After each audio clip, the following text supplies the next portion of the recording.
अस्सलाम वालेकुम, आप देख रहे हैं जॉइंट सेशन। मैं हूं सैयद आयशा नाज और हम सियासी फॉग की बात करने जा रहे हैं। जो सियासी धुंध छाई है इस वक्त मंजरनामे में, उसमें ऐसा लग रहा है कि सुप्रीम कोर्ट ऑफ पाकिस्तान कुछ फॉग लाइट्स का इंतज़ाम कर रही है। वो यूं कि 2 अहम केसेस की समाअत हुई है सुप्रीम कोर्ट में और हमें पता ताहयात नाअहली का मामला, इसको तो once for all Supreme Court देखने जा रही है। आज जो भी उसमें सवालों जवाब हुए बड़े इंटरेस्टिंग थे और इसमें सुप्रीम कोर्ट रहनुमाई भी लेना चाहती है, मुआविन भी मुकर्रर करना चाहती है। उसमें तो 4 जनवरी तक समाअत चली गई, शायद इंतखाबात से पहले ये मामला भी निमट जाए। जो दूसरा मामला है गुमशुदगियों का, जबरी गुमशुदगियों लापता अफराद केस, उसकी समाअत के दौरान भी चीफ जस्टिस ऑफ पाकिस्तान के रिमार्क्स थे कि लापता अफराद के मामले को हमेशा के लिए ख़त्म करना है। ये सब कहाँ तक मुमकिन हो पाएगा और ये पाकिस्तान के निज़ाम की स्टेबिलिटी के लिए कितना अहम है, आज के शो में इस पर हम बात करने जा रहे हैं। और बात करने के लिए, एनालिसिस देने के लिए मेरे साथ लाहौर स्टूडियोज़ पर मौजूद हैं अदनान आदिल साहब, सलमान नियाजी भी लाहौर स्टूडियोज़ में हैं, राना मुबशर साहब इस्लामाबाद से हमें ज्वाइन कर रहे हैं और नसीरुद्दीन खान नैयर साहब हमारे साथ वीडियो लिंक पर मौजूद हैं। आज जो भी समाअत हुई, जो सवाल जवाब हुए, वो नशर भी किए गए यूट्यूब चैनल पर भी और सुप्रीम कोर्ट के पेज पर भी। ज़रा चीफ जस्टिस ऑफ पाकिस्तान के रिमार्क्स, ऑब्जर्वेशन सुनिए। इस्लाम में भी तौबा की गुंजाइश आखिर मिनट तक है। Thankfully, it wasn't there when the Qaid was around, because he would have been disqualified. That seems to be a bit odd. If you commit murder, you commit treason, you commit whatever, you can come back and test election. But if you just forget to write something in the form, you would be out forever. ये सुना आपने अबू ज़र उनको कहते हुए, इस तरह से आपको डायरेक्शन पता चल रही है सुप्रीम कोर्ट ऑफ पाकिस्तान की? देखिए, इसमें ना थोड़ी सी समझने की ज़रूरत है। ये आर्टिकल 62(1)(f के तहत जो डिस्क्वालिफिकेशंस हुई हैं, उसमें सुप्रीम कोर्ट एक रूलिंग दे चुकी है कि आइन की मंशा ये है आपके उसकी तशरीह करते हुए आर्टिकल 62(1)(f की, इसके नीचे जो डिस्क्वालिफिकेशन होगी वो फॉर लाइफ होगी, क्योंकि टर्म 62(1)(f में लिखी नहीं हुई कितने साल की है। तो उन्होंने इसको इंटरप्रेट ऐसे किया कि अगर आप ऑन ओथ अपने डॉक्यूमेंट्स जमा कराते वक्त कोई चीज़ कंसील करते हो वो इलीगैलिटी छुपाने के लिए, तो वो डिस्क्वालिफिकेशन फॉर लाइफ होगी। अच्छा। अब इसमें क्योंकि साथ आर्टिकल 63 भी है जो फॉर इंस्टेंस जिसमें ये कहते हैं कि सजा याफ्ता शख्स जो होगा वो 5 साल के लिए नाअहल होगा, 3 साल के लिए होगा सर्टेन सिचुएशंस में। तो अब ये एक यहाँ पे डिबेट स्टार्ट हो गई कि ये एक लीगल एनॉमली है कि जो शख्स जुर्म करेगा और उसको सज़ा होगी उसके लिए 5 साल है, लेकिन कोई शख्स अगर नॉमिनेशन पेपर्स में कोई चीज़ गलत बयानी करता है तो उसको अब फॉर लाइफ बैन करते हैं। एक ये लीगल ग्लिच तो एग्जिस्ट करता था,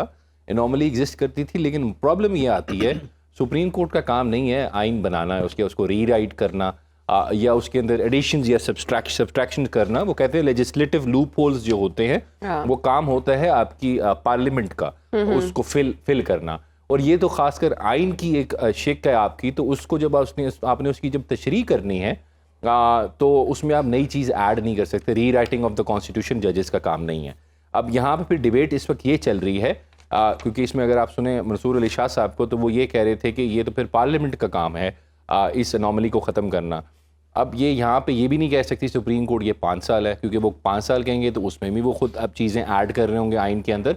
तो मेरे ख्याल से इसका बेस्ट फॉरम है क्योंकि इन्होंने इलेक्शन एक्ट तो अमेंड कर दिया पीडीएम की गवर्नमेंट ने, वो ज़ाहिरी बात है नज़र आ रहा था मियां नवाज शरीफ साहब को बेनिफिट देने के लिए, लेकिन प्रॉब्लम ये है आइन जो है वो सुप्रीम कोर्ट के मुताबिक फॉर लाइफ कह रहा है। तो और यहाँ पे एक सादा कानून आपका जो एक 1/3 लेजिस्लेशन से पास हुआ है वो कह रहा है आपका कि ये 5 साल है। सो एक कॉन्फ्लिक्ट है, जब कॉन्फ्लिक्ट होता है तो आइन जो है वो सिंपल लेजिस्लेशन पे प्रिवेल करेगा। ऐसी सिचुएशन में अब सुप्रीम कोर्ट खुद इस वक्त मुझे एक डाइवर्जेंट व्यूज़ आ रहे हैं, they are themselves not sure कि इस पे क्या होना चाहिए, क्योंकि उनको ये बात तो वो मान रहे हैं कि ये फॉर लाइफ जो है ये डिसप्रोपोर्शनेट है, ये ज़्यादती है बहुत ज़्यादा।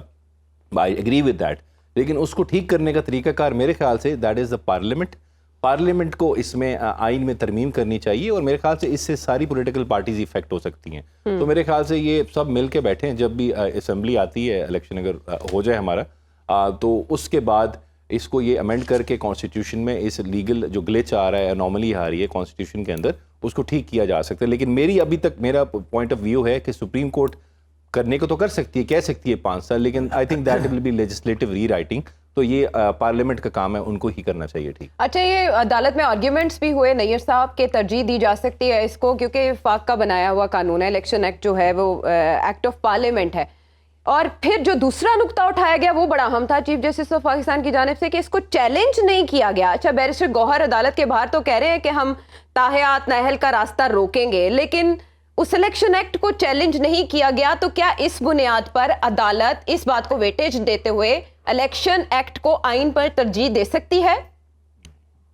नहीं, चैलेंज कोई ना भी करे तो अब सुप्रीम कोर्ट को यह देखना है कि जो लेजिस्लेशन है पार्लियामेंट के जरिए, क्या उसे कॉन्स्टिट्यूशनल प्रोविजन पे तरजीह दी जा सकती है या नहीं दी जा सकती। चैलेंज और no challenge, that is inconsequential. लेकिन ताहयात नहली का सवाल, माजरत यहाँ पे इसका जिमनी सवाल ले लें नैयर साहब। ताहयात नहली पर आज बात की गई कि तौबा का दरवाजा तो कभी भी खुला रहता है, अगर कोई शख्स 20 साल बाद भी ताइब हो जाता है तो ये काला कानून, इसको उमर अता बंदयाल साहब साबिक चीफ जस्टिस भी कह चुके हैं फैसल वावडा केस में। तो ये मैं वाज़ेह कर दूं, आज भी सारी गुफ्तगू में ये बात वाज़ेह रही कि बदतरीन जुराइम की सजा में भी नाहली की मुद्दत 5 साल से ज्यादा नहीं। कि अगर किसी ने परजरी में सजा ले ली है, डकैती में, रॉबरी में, ब्रीच ऑफ ट्रस्ट में, मर्डर में, रेप में, तो वहां तो लिमिटेड है पीरियड ऑफ डिस्क्वालिफिकेशन। और यहाँ सिर्फ अगर मिस डिक्लेरेशन या कंसीलमेंट ऑफ फैक्ट और मिस स्टेटमेंट ऑफ फैक्ट है नॉमिनेशन पेपर्स में, तो वहां कैसे उस बंदे को ये करार दे कि इसने सच नहीं बोला लिहाजा ये अमीन नहीं है या ये अब सच्चा इंसान नहीं है, उसको सारी उम्र के लिए नाअहल करार दे दिया जाए। ये सुप्रीम कोर्ट ने ही तशरीह की थी, इसकी पहले से कोई वाज़ेह तशरीह आईने पाकिस्तान में नहीं थी। जैसे 63F के तमाम जो इंसिडेंट्स थे वो उसमें दिए हुए थे, 62F में नहीं है। ये जो आज भी जो बात होती रही, ये कहां से तयन होगा कि एक शख्स गुड करैक्टर का हामिल नहीं है, सजेशियस नहीं है, मुत्तकी और परहेजगार नहीं है, इस्लामी शौहर की तालीमात पे अमूमन रूगर्दानी करता है या अमल नहीं करता, सच्चा इंसान नहीं है या अमीन नहीं है। तो इन बातों का तयन महज एक सरसरी समात में अदालत उज़्मा करे और अगर इस नतीजे पे पहुंचे कि डिक्लेरेशन में, नॉमिनेशन पेपर में सच नहीं बोला गया, तो उसे ताहियात नहल करार दे दिया जाए। ये वैसे भी प्रिंसिपल्स ऑफ नेचुरल जस्टिस के खिलाफ है कि आप एक सजा को टाइम बाउंड ना करें और उसे लाइफ लॉन्ग कर दें। अब ये सुप्रीम कोर्ट के ही बस में है कि सुप्रीम कोर्ट इसकी असर नौ तशरीह कर दे। अगर सुप्रीम कोर्ट असर नौ तशरीह कर दे और इस एक्ट में दी गई, इलेक्शन एक्ट में दी गई सजा को ही माकूल सजा तस्वर कर ले, और तो इसका इतलाक क्या माजी से होगा या इसके इतलाक पे भी बहस शुरू हो जाएगी कि कब से इलेक्शन एक्ट का इतलाक होगा, इस शिक का इतलाक होगा? ये अमरभीत डिबेट होगी और तशरीह तलब है कि क्या ये रिट्रोस्पेक्टिव भी इफेक्टिव है, जो पहले जजमेंट्स आ चुके हैं, क्या वो लोग भी बेनिफिट हो पाएंगे या नहीं हो पाएंगे। सुप्रीम कोर्ट के पास इस वक्त बुनियादी सवालात ही यही है और इन्हीं सवालात पे फैसला आएगा और जल्द फैसला आएगा। और इम्कान है कि कौमी इंतखाबात से क्या ये शायद एलोकेशन ऑफ सिंबल से पहले ही ये फैसला आ जाए। ठीक है, ठीक है, इसका दिया भी दिया जा रहा है। बहरहाल हवाओं में भी ये खबरें और राना साहब भी इस पर प्रेडिक्ट कर चुके हैं। लेकिन राना साहब, ये 62(1)(f) का case supreme court versus supreme court नहीं है? जी देखिए, मसला सिंपल सा है, वैसे इसमें कोई इतनी बड़ी रॉकेट साइंस नहीं है। बताइए, इतना स्ट्रिक्ट आपने रूल्स एंड रेगुलेशंस रखे हुए हैं कि इसमें तो वाकई जो आज चीफ जस्टिस साहब ने भी कहा है कि इस क्राइटेरिया में तो कोई फिट इन हो ही नहीं सकता। फिर तो वो मेरा नहीं ख्याल कि कोई भी इलेक्शन लड़ सकता है। और जहां तक सजा का ताल्लुक है, ये मिस रिप्रेजेंटेशन ऑफ फैक्ट्स कहेंगे इसको, मिस रिप्रेजेंटेशन ऑफ फैक्ट्स का जहां तक मसला है, तो ठीक है, 5 साल बहुत है यार। इतने 5 साल में आप अपनी सजा भुगत लें। 5 साल का टेन्योर जो है, जो भी बंदा है जिसने मिस रिप्रेजेंटेशन ऑफ फैक्ट्स किए, उसके आगे उसको इलेक्शन लड़ने दें, उसमें क्या ऐसी बात है। अगर वो कहता है जनाब के ठीक है, हाँ, इसमें एक बड़ी इंपॉर्टेंट चीज है, दैट इज कि देखें, जो मिस रिप्रेजेंटेशन ऑफ फैक्ट्स हुए हैं पहले, जिसकी बिना पे 5 साल होती है, या जो अभी उसमें कंट्रोवर्सी है और उसमें अभी तक डिसीजन नहीं आया, उसकी जो miss representation of facts at the very first place हुए थे, क्या वो प्रॉपर हुए थे, ठीक हुए थे या गलत हुए थे? सो उसको भी प्लीज आइडेंटिफाई कर दे, क्योंकि वो बताना बहुत जरूरी है, उसकी भी क्लैरिटी बहुत जरूरी है कि जनाब वो उस वक्त इन्होंने गलत काम किया था, जिसने भी किया था, अब उसकी सजा जो है मिल चुकी है, and now from 5 years onwards he or she can participate in the elections. So ये पिछला जो गुनाह है या गलती है या मिसरिप्रेजेंटेशन ऑफ फैक्ट्स है, उनको जरा क्लैरिटी के साथ सामने ले आए. तो बस इतनी सी गुजारिश है. बाकी 5 साल बहुत है, 5 साल इज मोर देन इनफ. और 5 साल का जनाब जो अरसा है, उसके बाद उसको इलेक्शन लड़ने दें.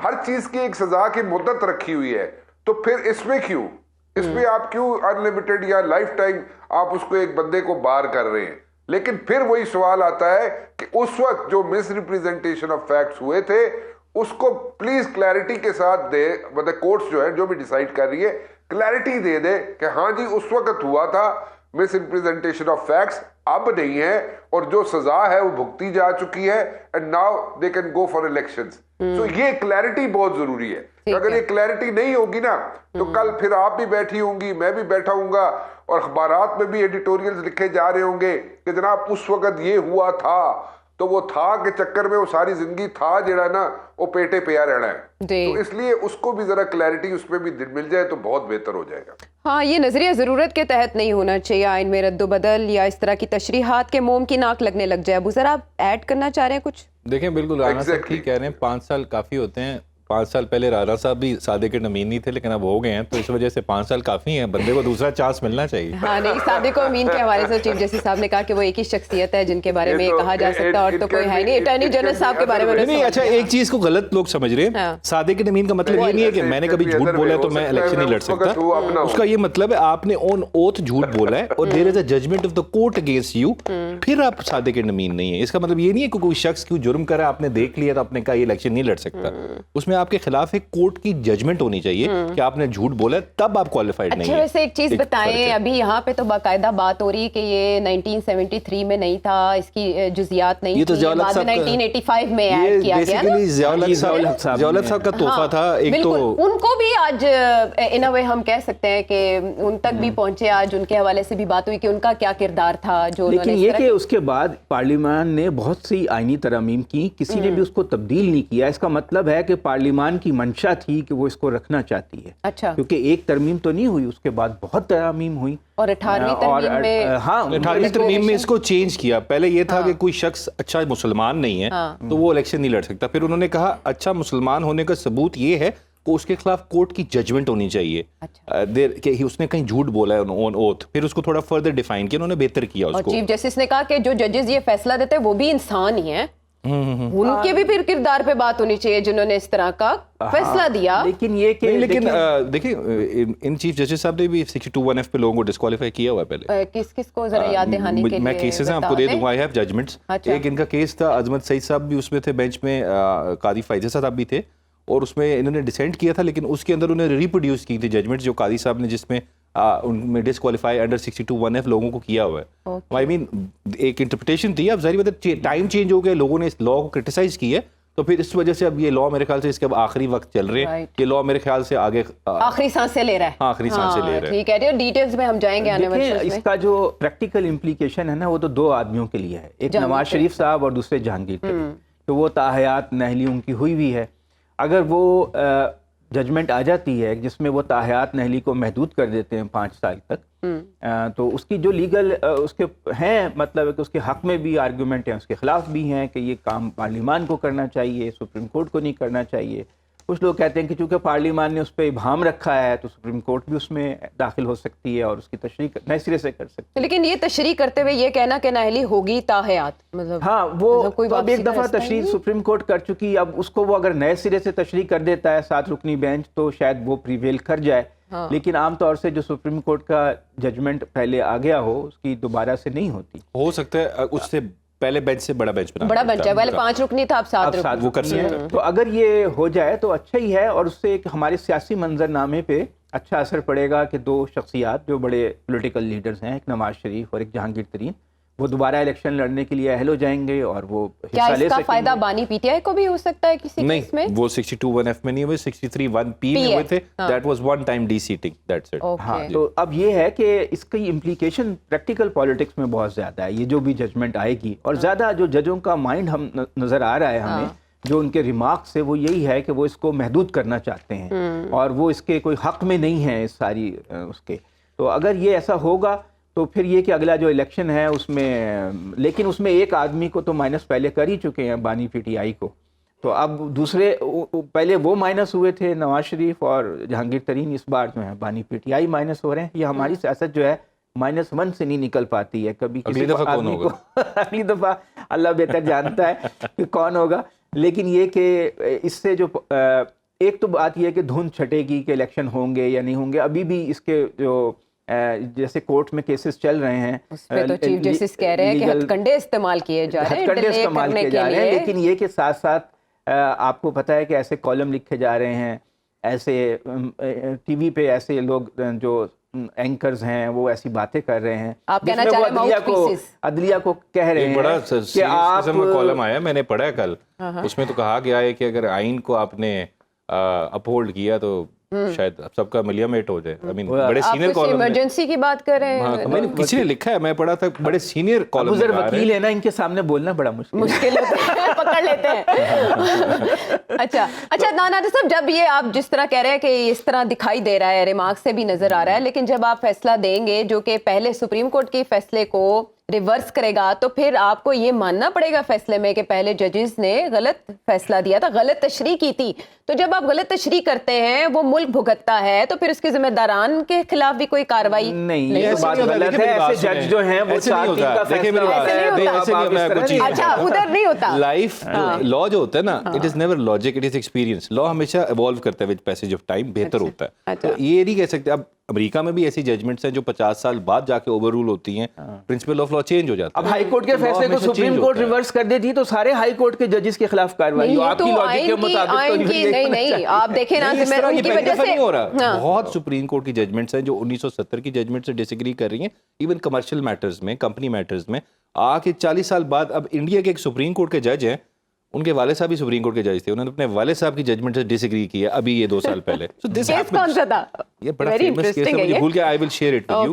ये होता रहता ये है। ऐसा तो नहीं होता कि आप जजेस के खिलाफ कार्रवाई शुरू कर दें कि अब लेकिन जैसा मुस्लिम लीग नून का नैरेटिव था कि ये बाकायदा साजिश के तहत किया गया, तो फिर शुरू होगा ना बनाने के लिए सियासतदान बहुत सी बातें करते हैं। अब होता है कई बास जजमेंट हैं 4-3 से आती हैं, 5-4 से आती हैं, तो वो 4 जजेस को पेनलाइज किया जाएगा। Judgment can be legally correct but politically wrong, ठीक है, दिस कैन हैपन, लेकिन लीगली बड़ी दफा ठीक भी होती है जजमेंट। लेकिन ये क्या हमें नजर आ रही है आज की जो हमने केसेस देखा ना, सुप्रीम कोर्ट की एक खास डायरेक्शन नजर आ रही है, वो एक खास डायरेक्शन में जा रही है। लेकिन वो चीफ हमने जस्टिस ने गुमशुदा अफराद के केसेस में भी देखा, हमने वो जो ये जो मामला है ताहयात नहली का, इसके ऊपर भी देखा। फिर जिस तरह वो आरओ की जो पिशावर हाई कोर्ट की जजमेंट थी, उससे क्या लग रहा है उन्हें वो किया। अच्छा, वो आरओ को किसी ने ट्रांसफर पता नहीं क्या हटा दिया था, इलेक्शन तो वो कमीशन जजमेंट थी। नहीं, उसमें उन्होंने पेशावर हाई कोर्ट को तनकीद का निशाना बनाया है कि उन्होंने सुना नहीं है एक फरीक को। ये वैसे बड़ा अपनी जगह पर लीगल क्वेश्चन आरओ वाले केस में भी तो नहीं सुना था ना पाकिस्तान तहरीक इंसाफ को, सुप्रीम कोर्ट ये में भी कई दफा नहीं सुना जाता और कहा जाता है कि उसके खिलाफ तौहीन का केस जो है वो कर दिया जाए, उसको तौहीन में बुलाया जाए। तो ये तो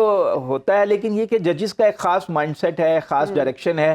सुप्रीम कोर्ट में हमने पहले भी देखा कि एक नजरियाती सी तकसीम है उनकी जो माइंडसेट में, वो हमें अभी नजर आ रही है। एक चीज वैसे है, I was hearing live streaming, वहाँ पे इमरान रियाज साहब का जिक्र हुआ, तो the chief justice I was not able to recognize कि इमरान रियाज साहब कौन है। अब वो मेरे लिए थोड़ी परेशानी की बात थी, लेकिन उन्होंने आइडेंटिफाई नहीं किया, उनको पता नहीं, उनको किसी ने बताया नहीं, लेकिन एवरीवन नोस। इवन बंदियाल साहब की कोर्ट में जिक्र भी हुआ था उनका, आपको याद हो, उनकी हाई कोर्ट में पेंडिंग रही है पीएस पिटीशन। हाँ, मेरे ख्याल है लातादाद केसेस है। आयशा, ये रीअश्योरिंग भी है, आज जो लापता अफराद का केस हुआ तो उसने कहा हम इसको खारिज नहीं होने देंगे और इसको वंस फॉर ऑल जो है ना निपटाएंगे। तो इसका मतलब है कि जो गुमशुदा अफराद के लवाहिकीन हैं उनके लिए एक उनको ढारस होनी चाहिए कि अब कोई फैसला जो है ऐसा सामने आ सकता है जिससे उनको रिलीफ मिले। और जितने भी लोग हैं जो आपको पता है कि इस्लामाबाद हाई कोर्ट में मुदस्सिर नारू का केस लगा था और उसमें बाकायदा चीफ एग्जीक्यूटिव की तलबी भी हुई थी, फिर जाके उनसे मुलाकात भी लवाहिकीन ने की थी। ऐसी बहुत सी बातें हैं जो माजी से रेजोनेट करती हैं। मुझे और भी बहुत से सवाल से सवाल पूछने हैं, लेकिन मुझे ब्रेक का कहा जा रहा है, वापस आते हैं ब्रेक के बाद। Welcome back to the show. और अब जो दूसरा अहम मामला है जो एक अरसे से पाकिस्तान को दरपेश है और उसकी कोई बात अब तक बनने में नहीं आ रही, लापता अफराद केस। लेकिन इसमें चीफ जस्टिस ऑफ पाकिस्तान की जानिब से ये कहना कि हम सियासी पॉइंट स्कोरिंग की इजाज़त नहीं दे सकते, इस मामले को सियासी बनाना चाहते हैं तो ये फोरम नहीं है। नैयर साहब, ये क्या इम्प्लॉय करता है आज की समाज से? आपको क्या लगा कल पाकिस्तान तहरीक इंसाफ की लेवल प्लेइंग फील्ड के हवाले से भी एक दरखास्त लगनी है? लापता अफराद का मामला इंतहाई पेचीदा है और कई बरसों से हल तलब है। लापता अफराद को 3 हिस्सों में तकसीम किया जा सकता है। लापता अफराद में वो लोग भी शामिल हैं जो मुख्तलिफ मुसल्लह तंजीमों का हिस्सा थे और पाकिस्तान से बाहर चले गए। वो लोग भी शामिल हैं जो पाकिस्तान में हैं लेकिन वो कानून से मफरूर हैं और या कानून को मतलूब है। एक हिस्सा वो भी है जो किसी न किसी रियासती इदारे की तहवील में है। इनमें डिस्टिंक्शन क्रिएट करना एजेंसीज के तामुन के बगैर मुमकिन नहीं है। सुप्रीम कोर्ट का एक तहकीकाती कमीशन लापता अफराद के मामला में काफी अर्सा से काम कर रहा है, लेकिन अभी तक कोई खातरखा कामयाबी नहीं हुई। हरासती मराकज पेशावर में या केपी में ख़त्म किए गए, वो भी एक अदालती फैसला के जरिए। लेकिन जो अमूमी इतलात हैं या लोगों के जो क्लेम्स हैं कि लापता अफराद पाकिस्तान में भी हैं या नहीं, जिंदा भी हैं या नहीं, वो खुद से मफरूर हैं, दानिस्ता मफरूर हैं या किसी अदारे की तहवील में है, ये एक इंतहाई पेचीदा मसला है और बुनियादी इंसानी हकूक के पेश नज़र फौरी हल तलब है। इसमें अदालत उज़्मा ने आज से ही फरमाया कि इसे हमेशा के लिए हल किया जाना है। और मैं ये अर्ज कर दूं कि ये लापता अफराद का मसला इस मुल्क के तहकीकाती, तफ्तीशी और दूसरे अदारों के मुकम्मल और नेक नीति पर मबनी तामन के बगैर मुमकिन नहीं है। क्योंकि जब लोग उठाए जाते हैं, अदारे आके इनकार कर देते हैं और फिर वो लोग कुछ माह बाद वापस आ जाते हैं और ऐसा ऐसा बात निकलती है कि वो किसी की तहवील में थे, लेकिन फिर कोई चारा जो नहीं करता। एग्रीव्ड पर्सन भी सब्र कर जाता है या हिम्मत नहीं कर पाता और हुकूमत भी तहकीक नहीं करती कि शख्स 2, 2.5 माह, 3 माह या 6 माह, साल कहाँ रहा है। बड़े बड़े अहम लोग ऐसे ही गायब हुए, वापस आ गए, लेकिन वो खुद भी खामोश हैं, उनके लवाकिन भी खामोश हैं। मसलहतें आड़े आती हैं, कानून की कमजोरी आड़े आती है और रूल ऑफ लॉ का ना होना आड़े आता है। बहरहाल मैं सलाम करता हूँ सुप्रीम कोर्ट ऑफ पाकिस्तान अपने इंसानों का मसला, उनके खानदानों का मसला हल हो जाएगा। ये मामला हल तलब है। बिल्कुल ठीक है। दूसरी बात आपने की है जी जी, लेवल प्लेइंग फील्ड की, ये शुरू से ही एक मखसूस सियासी जमात जिसे अब पीटीआई के नाम से कम नाम लेने की इजाजत मिल गई है, वो एक मुश्किल महसूस कर रही है और इस इंतखाबी प्रोग्राम में बेशुमार मुकामात पर या बेशुमार हल्का जात में ये मुजाहरे देखे जा रहे हैं। एक वाकया हुआ 9 मई का, अब 9 मई को इतना ओवरस्टेच किया जा रहा है जैसे कि हर शख्स उस वाकये का जिम्मेदार था। अभी तक कोई खत इम्तियाज नहीं खींचा जा रहा कि कौन इन्वॉल्व हैं, किस हद तक इन्वॉल्व हैं, और अगर वो इन्वॉल्व हैं तो उनके खिलाफ जुर्म साबित क्यों नहीं किया जा रहा, मुकदमा क्यों नहीं चलाया जा रहा है। अभी तक हर तरफ खामोशी है, लेकिन 9 मई के वाकयात एक मखसूस जमात के हर बेगुनाह कारकुन के लिए भी खौफ का बायस बने हुए हैं और हुकूमती मशीनरी उन वाकयात की आड़ में पीटीआई से मुतलका हर कारकुन के साथ ज्यादती करने पर जिद है या मुसर है। इन हालात में इंतखाबी अमल के गैर शफाफ होने के इम्कानात बढ़ रहे हैं।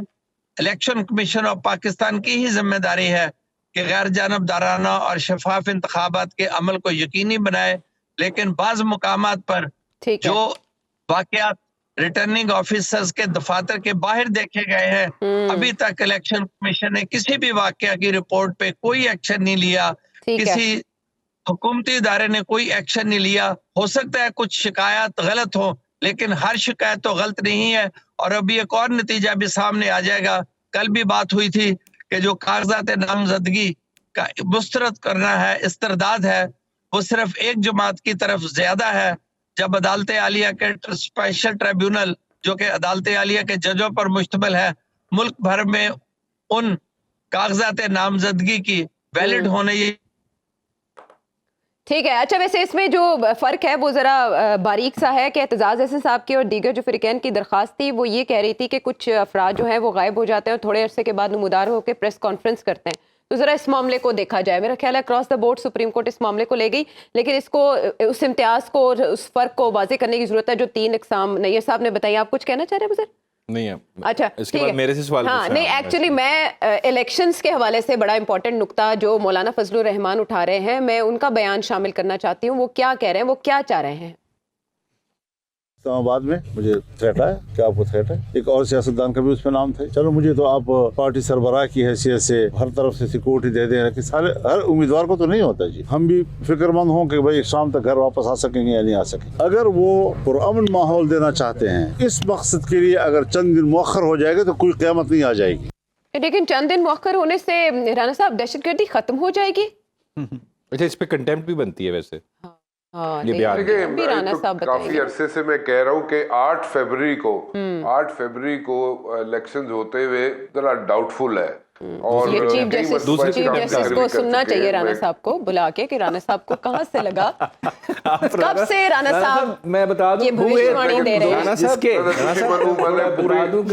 पूरी तैयारी 6 महीने की करके 6 महीने की रखी हुई सजा है। है। अच्छा, हाँ, 6 माह की। नहीं जी, मैं तो ये कह रहा हूँ कि देखिए 8 फरवरी मुकर को आपने जाएंगे। इलेक्शन कराने हैं, जरूर कराएं, लेकिन मैं ये भी कह रहा हूँ साथ साथ कि 8 फरवरी को इलेक्शंस होते हुए इसलिए डाउटफुल नजर आते हैं। मैं रिपीट कर रहा हूँ, आप इसको जिस तरह मर्जी ले लें, लेकिन that's my take on it. हम चाहते हैं कि इलेक्शंस हो, बिल्कुल हो, लेकिन 8 फरवरी को इश्यूज है, सिक्योरिटी के इश्यूज है। अगर मुझे बुलाना है तो मौलाना साहब को भी बुलाएं, फिर ठीक है, मौलाना साहब भी जाए साथ। मौलाना साहब को भी तो हीट फेस कर रहे हैं ना, सिक्योरिटी के इश्यूज की मैं निशानदेही कर रहा था, मौलाना साहब भी आज वही करना शुरू कर दिए। उन्होंने सिक्योरिटी के इश्यूज की निशानदेही मैं पहले से कर रहा हूं, वो अब करना शुरू हो गए। सो मतलब कि इसमें कोई गलत बात नहीं है। द पॉइंट इज कि 2 सूबों में सिक्योरिटी के इश्यूज है, इसको कई पॉलिटिशियंस कह चुके हैं, not only me, the politicians have also said it, मौलाना साहब has said it on record. ठीक है, सो कल भी कहा, उससे पहले प्रेस कॉन्फ्रेंस में भी कहा, उससे पहले भी कई मरतबा कह चुके हैं, तो मैं थोड़ा सा पहले से कह रहा हूं।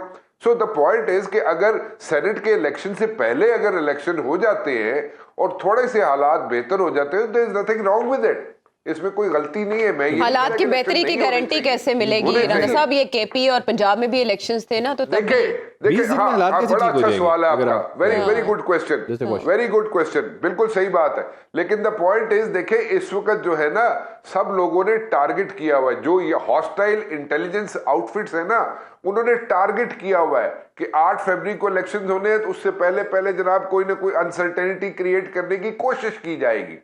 सो वो उसको अगर माइंड में रखा जाए तो उसको टेंशन को थोड़ा सा डिफ्यूज करने के लिए अगर थोड़ा सा आगे पीछे चले, सेनेट के इलेक्शन से पहले करवा ले इलेक्शन, जरूरी है 8 को करानी है, इसमें कौन सी कोई ऐसी बात तो नहीं है। हो हॉस्टल सकता है कोई एजेंसीज ऐसे राना साहब 8 operations वाले चल के रहे बाद हों। वाले में नहीं करा सकती अटैक। जो जैसी ऑपरेशन जो ऐसे कोई चल रहे हैं जो कि हमारे वेस्टर्न बॉर्डर पे चल रहे हैं, वो उसमें हो सकता है उस वक्त तक कमी आ जाए, हो सकता है उसमें उसको हम हैंडल करने में कामयाब हो जाए ज्यादा बेहतर तरीके से, ऐसन तरीके से। So there is nothing wrong with it. So इसमें कोई ऐसी बुराई नहीं है, we are just discussing it, we like talking about it. और यही मौलाना साहब भी कह रहे हैं, मौलाना साहब पे कितने हमले हो चुके हैं। हम पीछे चले जाए अगर देखें तो आपके पास यहाँ पे पॉलिटिकल हिस्ट्री है, आपको पॉलिटिकल हिस्ट्री भी मौजूद है। राना साहब बीबी शहीद भी इसी तरह से शहीद हुई थी, लेकिन इलेक्शंस का इनेकाद फिर भी हुआ था। लेकिन देखें, जस्टिस उमर अता बंदयाल साहब के रूबरू भी जब ये बात की गई तो उन्होंने दुनिया की मिसालें दी कि कहीं कुदरती आफत आई हो, जंग का माहौल हो, तब भी वहां पर इलेक्शंस होते रहे हैं। यहाँ कैसे कब तक डिले हो सकते हैं? सही बात है, ये उज़र तस्लीम नहीं किया जा सकता। लेकिन द पॉइंट नहीं, बिल्कुल ठीक कह रही है आप। वो देखे उन ममालिक में जहां पे कोई जो इश्यूज थे या यहाँ पे जंग लगी हुई थी, उनके डायनामिक्स देख ले, हमारे अपने बॉर्डर्स देख ले, वेस्टर्न बॉर्डर भी देख ले, ईस्टर्न बॉर्डर भी देख ले। और इसके साथ साथ एक चीज और जरा जहन में जरूर रखिएगा, जब भी इंडिया में इलेक्शंस होने होते हैं उससे तो तनाव होता है पहले सरहदों पे। इंडिया पाकिस्तान के ऊपर कोई ना कोई एडवेंचरिज्म जरूर करता है, फॉल्स फ्लैग और ऑपरेशंस होते हैं, adventurism ठीक है, करने ये की तो कोशिश वैसे करता है। हाँ, ये तो रूटीन तो का यहाँ हिस्सा पे हो वो चुका भी है। चीजें जेन में रखे ना, वैसे- हमारे डायनामिक्स डिफरेंट है। अच्छा। हमारे डायनामिक्स डिफरेंट है। अच्छा हमारे सिक्योरिटी डायनामिक्स डिफरेंट है। अच्छा, तो राणा साहब फिर ये मौलाना साहब जो कह रहे हैं इसका नोटिस इलेक्शन कमीशन और सुप्रीम कोर्ट लेंगे? वो फिर राणा साहब का भी लेंगे नोटिस साथ। हाँ, राणा बिल्कुल साहब देखे ना, लेना चाहिए, राणा एक साहब, आप बहुत बड़े डिमांड लीडर करें। है। हाँ, राणा साहब को ठीक बुला है। के पूछना चाहिए। देखे ना, एक बात ये है, तुसी मेरे पीछे ना पै जाओ ना अबूजर साहब, मैं गल ये कह रहा है कि देखे मौलाना साहब एक बहुत बड़े लीडर हैं, उनकी बहुत बड़ी फॉलोइंग है, उनकी जनाब यहाँ पे मतलब उनके लोग उनके चाहने वाले हैं, वो सारी बातें ठीक है, but the point is different, you know. आप उस चीज को you can not just throw it away. Whatever this leader is saying, जिसका नाम मौलाना फजलुर रहमान है, एक बड़ा लीडर है, ठीक है, आपको उनकी सियासत से इख्तलाफ कर सकते हैं, मैं करता हूँ इख्तलाफ उनकी सियासत से, आप कर सकते हैं, हम लोग करते हैं उनकी सियासत से इख्तलाफ, ठीक है, but then again he is a leader. He is one of the biggest leaders of Pakistan. If he is talking something, if he is like pointing out something, what about the other leadership? अगर वो हिमायत ना करें, peoples party नहीं चाह रही ताखीर, नून league भी थोड़े पेशोपस के साथ यही कह रही है। उनका राइट है। नहीं नहीं, लेकिन उनका पीपल्स राइट पार्टी है, वैसे शोज उनका राइट है, अगर वो नहीं, उनका राइट है, वो अगर वो कहते हैं जनाब कि मौलाना साहब भाग रहे हैं, जैसे आज कुंडी साहब ने कहा कि मौलाना साहब इलेक्शनों से भाग रहे हैं, तो ठीक है, उनका राइट है पीपल्स पार्टी का, वो कह सकते हैं, ठीक है, इसमें तो कोई ऐसी चीज नहीं है, लेकिन उनकी बात को भी you can not throw it away. मौलाना साहब की बात को भी आप बिल्कुल डस्टबिन में नहीं फेंक सकते, उनको भी राणा साहब और मौलाना फजलुर रहमान की एक ही लाइन है। पहली दफा दोनों एक ही चीज पे एग्री कर रहे हैं। राणा साहब और मौलाना फजलुर रहमान एक पेज पे हैं। पहली दफा हुआ है इसलिए। ठीक है, लेकिन मैं पेज पे नहीं हूँ, मैंने दोबारा रिपीट करता हूँ, मैं मौलाना फजलुर रहमान साहब की सियासत से इख्तलाफ करता हूँ, उनकी सियासत से मुझे इख्तलाफ है, एक point मैं पे उनकी एक पेज सियासत जिस तरीके से मौलाना साहब करते हैं उससे इख्तलाफ है, ठीक लेकिन this is we are talking about his security. अच्छा, आज ना आईबी के हेड और सेक्रेटरी दाखिला फेडरल जो है इलेक्शन कमीशन के दफ्तर गए और वहाँ मीटिंग भी हुई है, तो कुछ खिचड़ी ऐसे लगता है कि पक रही है या सिक्योरिटी। चले, ये जो खिचड़ी पक रही है ना, इसके अज्जा अदनान आदिल साहब से अलग अलग करवाएंगे जैसे ब्रेक के बाद। शो में एक बार फिर खुशामदेद, और एक बार फिर पाकिस्तान तहरीक इंसाफ और बल्ले का मामला जिसको लेकर बैरिस्टर गौहर साहब ने आज भी गुफ्तगू की। इन अ वे पाकिस्तान तहरीक इंसाफ मेंटली रेडी है कि कोई रिप्लेसमेंट मिलती है अबूजर तो उसको यूज़ किया जा सकता है। बल्ले पे कोई इतना सरदर्द उनका अभी नहीं रहा, लेकिन इस पर इलेक्शन कमीशन ने जो हुक्म इम्तना हटाने के हवाले से रिक्वेस्ट की वो मंजूर नहीं की गई। अभी तक इलेक्शन कमीशन ने पेशावर हाई कोर्ट के पहले वाले हुक्म पे अमल दरामद भी नहीं किया। तौहीन अदालत जी बिल्कुल हो चुकी है तौहीन अदालत, और कंटेम्प्ट पिटीशन मेरे ख्याल से पाकिस्तान तहरीक इंसाफ को फाइल करनी चाहिए। और जहाँ तक इलेक्शन कमीशन की बात है, ये वैसे भी जो उन्होंने एप्लीकेशन दी थी सेम कोर्ट में रिकॉलिंग ऑफ द ऑर्डर की, तो मुझे इसकी वैसी कोई मंतक समझ नहीं आ रही है कि they wanted to challenge it तो सुप्रीम कोर्ट चले जाते, क्योंकि पहले जब आरओज वाला भी इंटरिम ऑर्डर था तो वो सुप्रीम कोर्ट गए, उसी कोर्ट में दोबारा फाइल करना मुझे समझ नहीं आ रही। और मुझे इस चीज़ की भी समझ नहीं आ रही इलेक्शन कमीशन इतना इंसिस्ट क्यों कर रहा है कि ये बल्ले वाले निशान को हमने केस बहुत सीरियसली परसू करना है। हालांकि यहाँ पे इलेक्शन के टाइम पे नॉमिनेशन स्टेज पे स्क्रूटनी स्टेज पे बहुत ज़्यादा वायलेशंस थी, वहाँ पे इलेक्शन कमीशन इतना एक्टिव नज़र नहीं आया अगेंस्ट द ब्यूरोक्रेसी इन पंजाब। जैसे आपकी ये आईजी पुलिस है आपकी, बाकी सारे जो आरओज जो उनके अपॉइंटेड थे उस पर इतना एक्टिव नज़र नहीं आया, लेकिन यहाँ पे दे आर इंसिस्टिंग। और जहाँ तक उसकी बात है, देखें मैं अभी डिस्क्लोज नहीं कर सकता, आई हैव सम इंफॉर्मेशन, लेकिन फर्स्ट प्रायोरिटी यही कि बल्ले का साइन उनका राइट है पाकिस्तान तहरीक इंसाफ का, उन्होंने उस पर लड़ना है इलेक्शन, लेकिन they have 2-3 backup plans, they very good 2-3 backup plan. तो अगर किसी को ये लग रहा है कि इसकी वजह से उनकी सीटें कम हो जाएंगी या उनकी रिजर्व सीट्स खत्म हो जाएंगी, तो that will not be happening. They have very good backup any plan. Tentative कोई अलामत आपके ज़हन में हो? मैं अभी बता नहीं सकता, but they have a very good plan. हाँ, अच्छा, they have a very good plan. अलामत भी नहीं बता सकते कुछ आपके? नहीं बता अच्छा, सकता मैं। बस अगर प्लान बहुत गुड है ना तो फिर इलेक्शन खतरे में।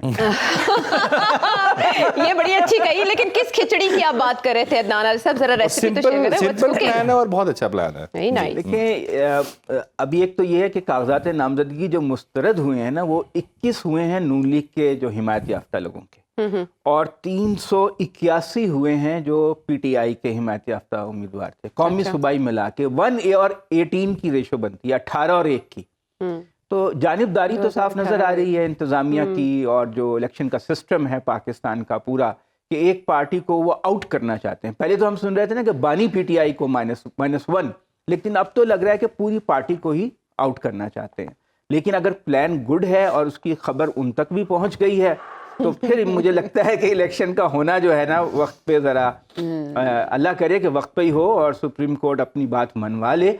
लेकिन कुछ ऐसी खबरें भी आ रही हैं कि जैसे वो कह रहे हैं हमारे एक सीनियर सहाफ़ी सुहेल वड़ाइच के फिर कहीं पीसीओ ना लग जाए, और फिर एक वो और हैं बड़े सीनियर एनालिस्ट हैं और कॉलम नवीस हैं हफीज़ुल्लाह न्याज़ी, वो कह रहे हैं कि सदर अलवी साहब जो हैं उनसे बात हो रही है कि फ़ाइनेंशियल इमरजेंसी आप लगा दें, उसके लिए प्राइम मिनिस्टर और सदर का मुत्तफ़िक होना ज़रूरी है। गो मेरा ख्याल है पार्लियामान की भी मंजूरी ज़रूरी होती है, लेकिन पार्लियामान तो एग्जिस्ट ही नहीं करती, तो इसलिए उस ग्रे एरिया को यूज़ करने की, अगर ये बात अफवाह सच है तो ये तो इस तरह की जो अफवाहें हैं वो अभी से गर्दिश कर रही हैं। लेकिन पाकिस्तान एक ऐसा मुल्क है जहाँ हर वक्त अफवाहें सरगर्म रहती हैं, क्योंकि एक कॉन्स्टिट्यूशनल कॉन्टीन्यूटी नहीं रही इस मुल्क में, और वक्त के ऊपर इलेक्शन नहीं होते रहे माजी में, तो इस तरह की अफवाहें जो हैं वो, लेकिन ये भी सच है कि मैंने 33 साल की जो सहाफ़त की है, अफवाहें सच होती हैं, खबर झूठी हो जाती है कि जो हमें बज़ाहिर खबर मिलती है वो गलत होती है, लेकिन जो अफवाह की सूरत में मिलती है वो आपको पता है 6 माह पहले से फाइनेंशियल इमरजेंसी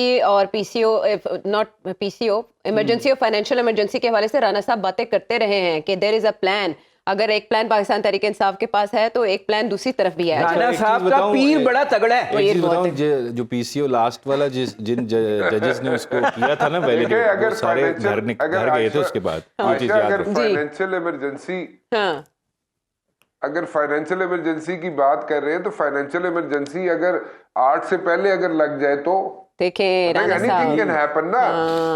अगर जनवरी में लग जाए तो फिर मैं तो सिर्फ एक चले राणा साहब इस पे इस्तिखारा कर लेते हैं कि क्या लगना है अब, इंतखाबात होने हैं या कुछ और। अगले प्रोग्राम में आपसे फिर होगी मुलाकात अल्लाह ने के बाद।